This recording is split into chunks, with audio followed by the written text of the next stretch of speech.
Hello! Good morning everyone! So for today's video, nandito na naman tayo sa talyer. Dito lang yan sa Southside Automotive Shop, Southside Off-Road House.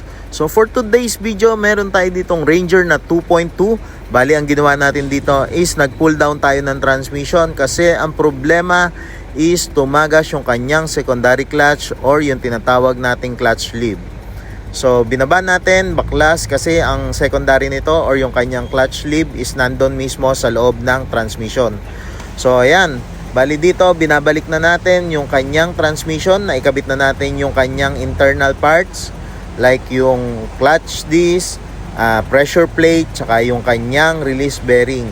So bali dito nire-reassemble na natin or nire-return na natin yung kanyang transmission. Tapos pakita ko sa inyo, ito yung tumaga sa kanya, yung kanyang release bearing. So nag-leak siya sa loob. Ito lang ang medyo hassle dito pag magpapalit ng secondary, is nasa loob mismo ng transmission. So pull down transmission talaga. Tapos yan, pinalitan na rin to ng clutch disc tsaka ng pressure plate para at least yung pagbaba ng transmission or yung pull down ng transmission is isang beses na lang kasi palitin na rin siya. So pinalitan na rin natin. So yun. So sa ngayon, yun lang po muna. Maraming salamat po. Ingat po tayong lahat and God bless us all po.